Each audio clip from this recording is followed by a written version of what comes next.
Hi, it's Taylor T. Carlson. I'm back with another video for you. As you've probably heard by now, No Time to Die, the latest of the James Bond movies, has been pushed back on account of the coronavirus scare, so we're probably not going to be seeing it until around November or so. As such, I've been revisiting the most recent James Bond films to get geared up for the new release, and thought this would be a good time to go back and rank the James Bond actors. The official Eon Production James Bond franchise consists of 25 films if you include the newest one that's coming out. 6 actors in this franchise have played James Bond so far. Who's the best? Who's the weakest? Let's find out. At the bottom of our list, at number 6, we have George Lazenby. This guy, unfortunately, only got to make one James Bond movie because his agent told him secret agent pictures were going out of style and he should drop out of the role. I hope he fired his agent because 50 years later we're still watching James Bond movies. This guy was only in his late 20s when he played the role of James Bond in a single film on Her Majesty's Secret Service. The movie is actually one of the better ones in the franchise, but you can tell he's inexperienced and not fully comfortable with the role. Had he been allowed to play this part longer, he probably would have given us a better overall picture of his interpretation of James Bond. But such is life, and this one movie is all we've got to go on, and in his case, it's just not enough to rank him any higher on this list. At number 5 on our list, we have Timothy Dalton. Timothy Dalton has often been said to be the actor that's closest to the original Ian Fleming version of James Bond from the books. That's definitely praiseworthy, although it doesn't always necessarily make for the best work on film. He has a dark, gritty Bond, which admittedly was needed at this time. The problem was, however, much like Lazenby, he only got to make a limited number of films, in this case, 2. After this, the franchise went on a hiatus because of a lot of legal difficulties behind the scenes, and admittedly, the 2 movies he made do have some highlights. The Living Daylights, I think, is actually one of the best films in the series. License to Kill, he gives a pretty good performance, but it's so far away from, the older Bond films and what we come to know and love from this franchise.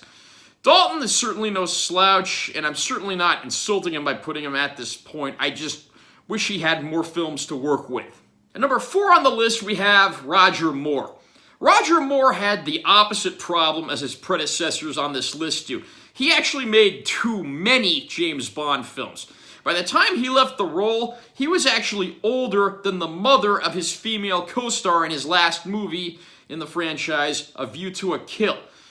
Moore actually started out with some pretty great strength in the role, but unfortunately the material he was given tended to be hit and miss. However, it did include movies like The Spy Who Loved Me and For Your Eyes Only, which are 2 of my personal favorite in the franchise. But then it also goes to include fare like Octopussy and the aforementioned A View to a Kill, which are some of the lower points in the franchise. His movies are generally, a lot of the time, considered to be a little more on the campy side.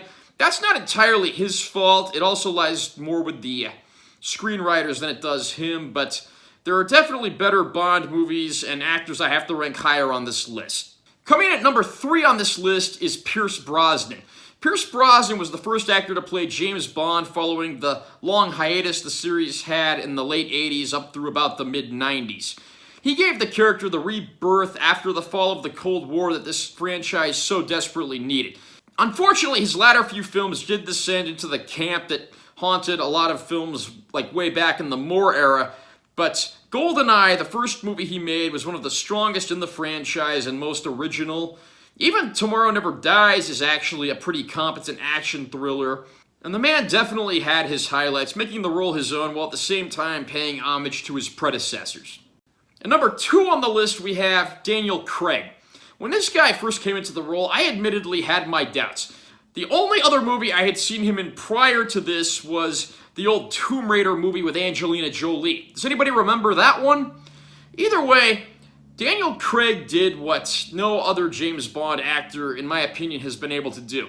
He managed to combine the gritty realism and darker side of Ian Fleming's original novel character with the more charismatic approaches taken by certain other individuals who played the part on the big screen. As such, he's really given us the best of both worlds while keeping the camp to a minimum.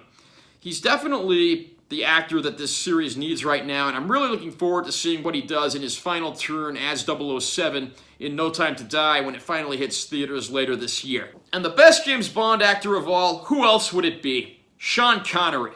Sean Connery had a few film roles under his belt, and he'd had some pageant victories. I believe he was Mr. Universe, actually, prior to getting this role, and this is where he really got to shine and become a global superstar on the screen. His Bond definitely gets the job done. He's not afraid to be gritty and violent when need be, but he also has a certain level of charisma and likability that we didn't necessarily get from the character in the original novels. In many ways, he actually improves on Ian Fleming's original take on the character that we got in the books. Connery made 6 official films as James Bond, as well as the unofficial Never Say Never Again, which was made as the result of a lawsuit. I'm not going to get into that story in this video because it's not what this video is about, but it's no surprise that Sean Connery is often revered as the finest actor to take on the mantle of 007. Do you agree with this countdown? Who's your favorite James Bond? Who's your least favorite? Go ahead and comment in the section below. Just please keep your comments civil. If you haven't already done so, subscribe to my channel. I'm Taylor T. Carlson, and I'll see you next time.